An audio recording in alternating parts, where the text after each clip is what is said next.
Hello and welcome to 18 WJTS in.form. We're going to do a two-part series on Crisis Connection. In this edition of WJTS in.form, we're going to talk about what Crisis Connection is and some of the numbers. We're also then, in tomorrow night's show, we'll be talking about different sorts of domestic violence. Joining me in the studio is the Executive Director for the Crisis Connection organization, that is Beth Stein. Also joining us is Kris Lasher. She is a Victims Advocate Coordinator. Is that right? Okay. Yes. Something like that. Yes. All right. Ladies, first of all, Crisis Connection, you guys have been around for a long time, but it always is good to talk about what is Crisis Connection. Crisis Connection is a domestic and sexual violence program that provides crisis intervention, advocacy, prevention education, and we collaborate with community partners in order to make that all happen. Okay, and you do this in what ways? In what ways? Okay, we have a 24-hour hotline for anyone to call to ask questions or if they are in emergency need or any of that. We have victim advocates that provide direct services to folks who call on the phone or who come into our offices, or we meet them in other safe locations to talk about domestic violence, its dynamics. People sometimes just want to know, am I in an abusive relationship or not? And then how they can develop a safety plan, because leaving an abusive relationship is not the easiest thing to do, and it's also one of the most dangerous things to do if you're not planning for it and if you haven't got a safety plan in place. So. And Crisis Connection serves a large area. Can you tell us Yes, about your we service actually area? serve 8 counties. 8? Yeah, 8 Wow. counties. Yeah, that is Crawford, DuBois, Perry, Spencer, Orange, Davies, and Pike. Okay. And Martin. Oh, and Yeah. there's always one There's you're going to always forget. one, yeah, That's exactly. right. How are you funded? We are funded, about 70% comes from the state of Indiana in various grants, which Okay. is very uncomfortable. It would be much better if we had much more community support, because that money would not have so many strings attached to it. And you never really know, I mean, you kind of know what your budget is, but at any time a grant can go away or change. Yes, absolutely. It's very fickle. It's a very fickle funding source, absolutely. Absolutely. And Crisis Connection is made up of what sort of people? Tell us about your staff. Actually, administratively, there's myself and administrative assistant, Kathy, and then we have the advocacy department. It has 4 advocates. We have Chris, who's actually the victim services coordinator, Okay. and then we have 3 other people that are victim advocates, and then the education department, which is Joanne. She is the primary prevention, or the prevention education coordinator. She has a community education IT specialist, and then another community education specialist. And their job is to educate the general public about how to prevent these things from happening. And we're not saying that, oh gee, just you need to do this and you'll prevent it. It's about people unlearning behaviors, because this is all learned behavior. You know, when you start seeing bullies in school, that means it's carrying over. Domestic violence is carrying over into the school system. Okay, so the big part of what they do is go into the schools, and actually they're in 9 school corporations which is primarily in DuBois, Perry, and Spencer counties, from anywhere from Head Start to preschool to kindergarten on up to college age. Now, Crisis Connection got started at what date? Our hotline got started October 1st, 1984. And at that time we were all volunteers and thought that our job was to transport people to shelter. And that's still what I think people think is the answer, is that there needs to be a shelter. And what we learned real quickly is that wasn't the answer. The answer was changing attitudes within the community, changing the rules and the way systems treat victims and perpetrators in, so you're talking about the criminal justice system, you're talking about the medical and mental health field, you're talking about media, you're talking about religious communities. All of those components in a community have to be educated and taught what the dynamics are so they can really address the issue. It's all of our jobs to stop it. Now, you've been in existence over 30 years. Mm-hmm. What's changed? What's changed? Not just transporting people anymore, right? Exactly. Like I say, we found that out. I guess trying to get people to understand stereotypes or Right. once you get pigeonholed, that's... And part of that, with that transporting part is, I was one of those volunteers in the beginning, and I would no sooner get home and get a phone call as, they don't want to stay here. You know, they need to want to go back home. Well, of course they do. They need to be in their community where their support is, where their church is, where their school is, where people are that they know. So that's why it's really important. We don't need to be transporting people out of this community. We want people to stay in this community and be healthy. That's, okay. Well, let me get back to how did it change? I kind of changed your question. That's all right. That's okay. How has it changed over 30 years? How has it changed? I think it's a lot bigger than we even had anticipated. And of course, we also provide services for sexual assault services too, and I think people would be horrified if they knew how many, especially children, are sexually abused in this area. And of course, that doesn't stop there. It goes into the adults as well, but and that is a very, very tragic thing as well. So yeah, that has changed, because we at some point realized that sexual assault was also a component we needed to add and deal with for victims, to make sure things were in place for them as well. And a recent change would be a new logo. A new logo, yes, okay. yes, it's beautiful. See, it's beautiful. The new logo right there. Yeah. Crisis Connection. Yes. What's the significance of the? It's a peace dove. Okay. It's a peace dove, and what our purpose is to end domestic violence and sexual assault. And that may sound kind of grandiose, but it's like we can end it one family at a time. Okay. We can end it one person at a time. We talk about abuse. We talk about violence. What is it? What actually is domestic violence, domestic abuse? Do you want to take that one? Sure. Domestic violence can look, it definitely can be physical violence, but it is more than just that.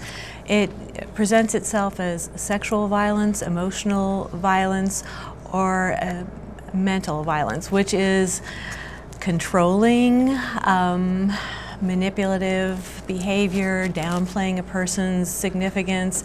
It's just badgering.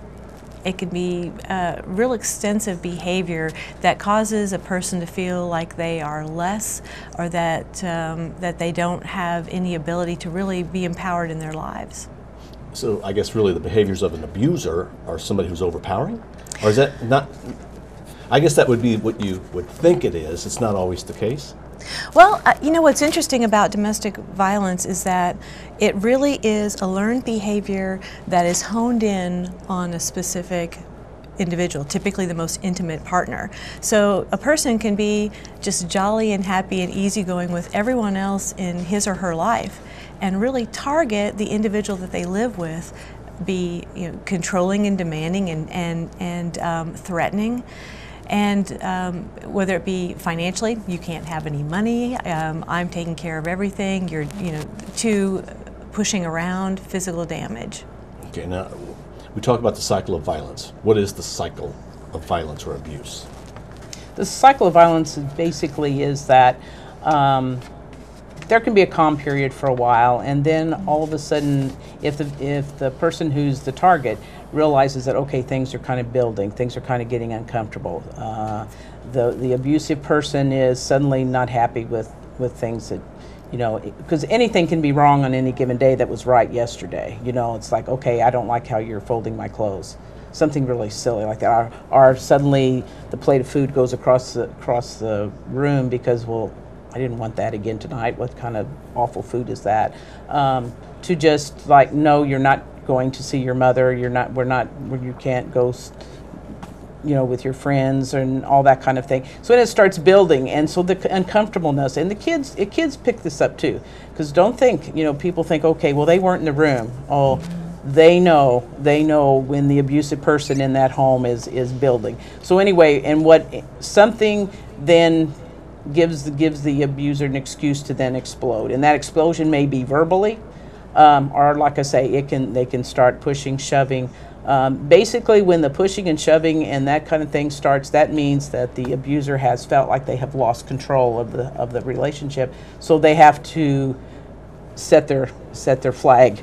It's like, okay, you listen to me or else, And sometimes it may be a fist through the wall, or something that's break something that's important, or you kick the dog, you hurt the cat. If you see someone abusing animals, you can bet there's domestic violence in that home. because they also hurt from this.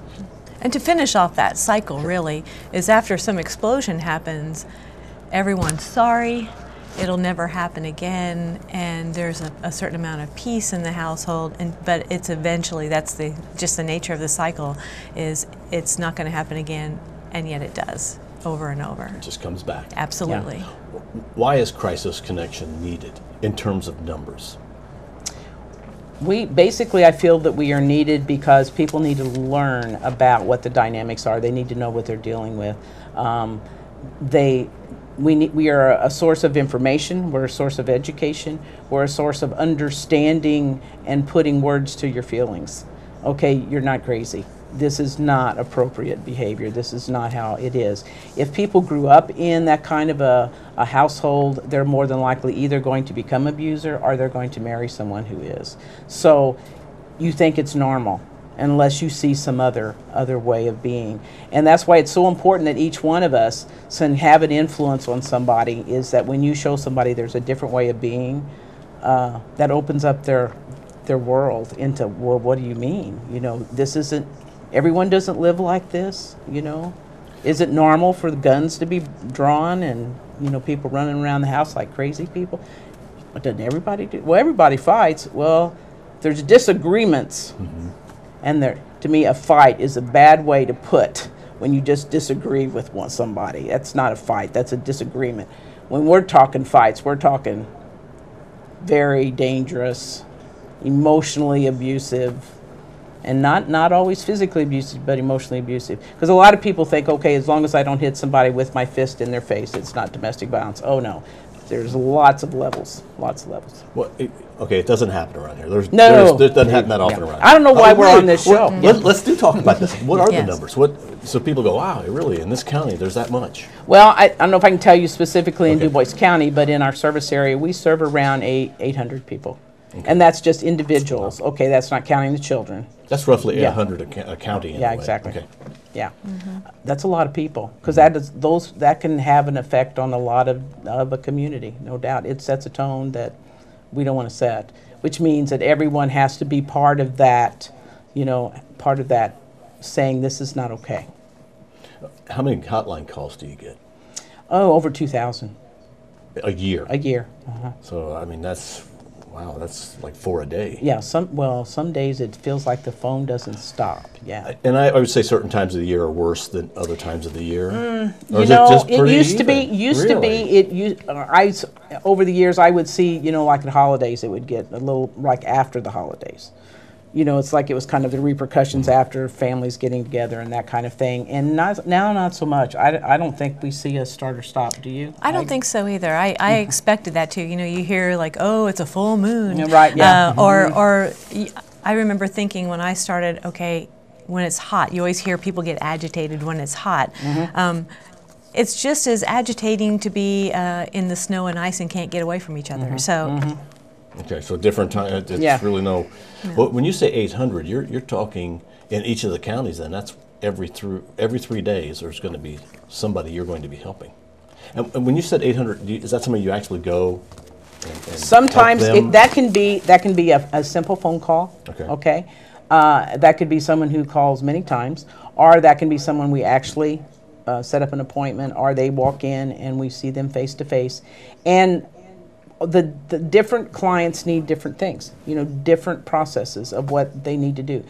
Like I always want to stress is we're not going out there telling everyone they need to leave their abusive person. They need to know when it's right and, you know, when they're ready to do that, because it's not an event, it's a process. You know, they have to know how they're going to survive. Because if they're not working, you know, it's like I say, there's all sorts of things to look at. You have to look at your financial part of it.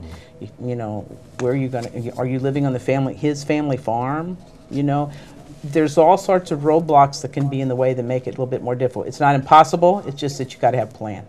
Okay, well, we're going to stop the discussion right now, because we're going to ask you to join us again tomorrow night at the same time as we talk with Kim Lasher and Beth Stein with Crisis Connection.